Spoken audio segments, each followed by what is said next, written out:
कृपेच्या आदारान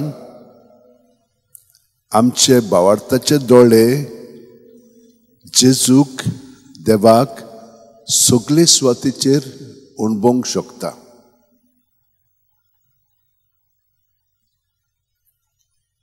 पयले वाचपान आमी पळयता जाकोब तो इजाकाचो पूत, इजाक आब्रामाचो पूत.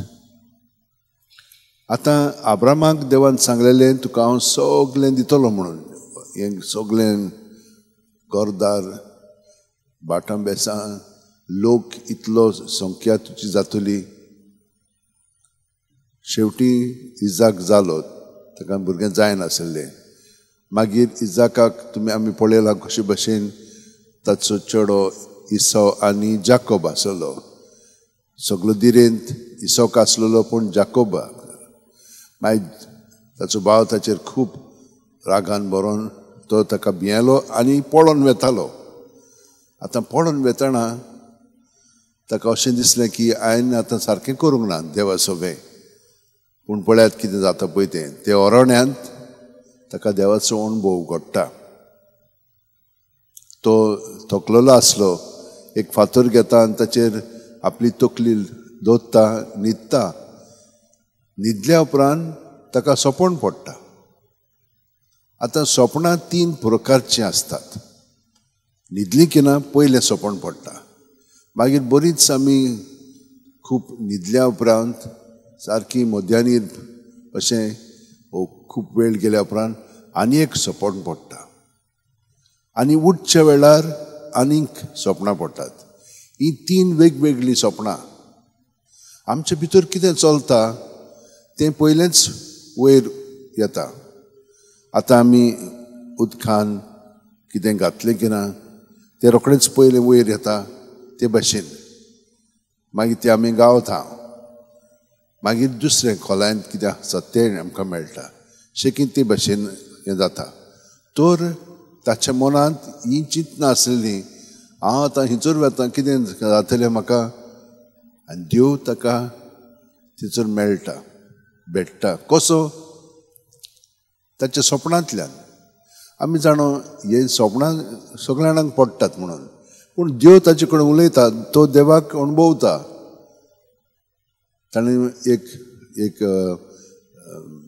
निसोण संवसारांतल्यान स्वर्गार पर्यंत वेता ती पळयली आनी ताका अशें दिसलें की देव वय जशे भाशेन हे आंज बुडवे वयर सकयल वेता ते भाशेन देव. आनी देवान ताका मागीर सांगलें, पळय जें हांवें तुज्या शापायक सांगलेलें, आब्रामाक सांगलेलें, चोपायक इजाकाक सांगलेलें तें आतां हांव तुकाय सांगता. सगळे देश तुका दितलो आनी तुजी सगळी संस्कृत वाडत वतली. तो त्या अणभवांतलो उठटा आनी म्हणटा हो जागो आतां पवित्र, देव सगल्याक आसा. आमी आयकलां देव खंयसर आसा, सगल्याक आसा म्हणून आमी जाणो आनी आमकां खंयसरूय तो अणभवंक मेळटा शकता. ताका लागून कृपेच्या आदारान भावार्थाचे दोळे तर आमकां उक्ते जायत जाल्यार खंयसरूय ताका आमच्यान अणभवंक जाता. आनी हे भाशेन ताका अणभवल्या उपरांत तो समाधान जाता आनी फुडें तो देवाच्या कृपेच्या आदारान सगळें करूंक लागता. दुसऱ्या वाचपान आमी परतून पळयता कृपेच्या आदारान तो अधिकारी आनी ती बायल दोगांय जाणां जेजूशी येतात. आनी पळयात तो म्हणटा म्हजी धूव मेलेली आसा, तूं ये आनी तिका परतून जिवी कर. सो हात लाय तिचेर, ती बरी जातली. ती कितें म्हणटा, ती बायल 12 वर्सां रक्तपात जालेली.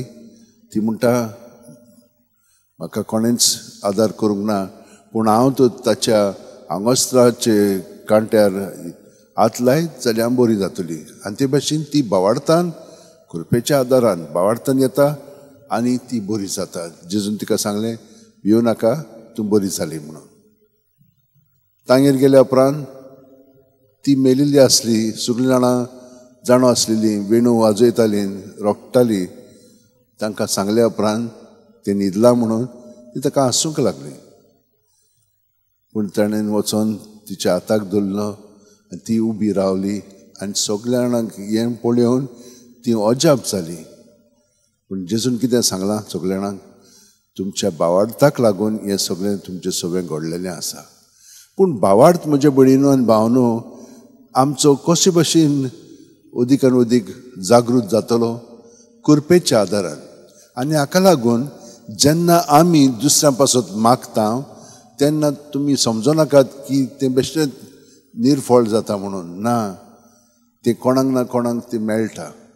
देव जाणो कोणाक दिवंक जाय पळय तो ती कृपा, आनी ती कृपेच्या आदारान तांचो भावार्थ उक्तो जाता आनी ती बरी जातात. हे भाशेन आमची मागणी सदांच आमी देवाक उबारूंक जाय, पूण भियेनासतना आनी अपेक्षा धरिनासतना, म्हणजे आमकां कितें मेळटलें म्हणून ना. ते मागणें करया, देव पळयतलो कोणाक कितें दिवंक जाय पळय तें आनी कशें दिवंक जाय पळय तें. तर ह्या भावार्थान आमचें जिवीत सदांच आमी सारया.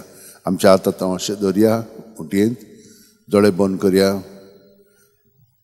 कृपेच्या आदारान जेजू आमचे सगळें कुडींत मनांत ओतम्यांत येता. भावार्थाच्या दोळ्यांनी आमी ताका अणभवया आनी सगळें आमी ताका समोर पळोवन ताचे सगळें आमी कशे भशेन प्रत्येक जाणां घडोवन येवंक जाय.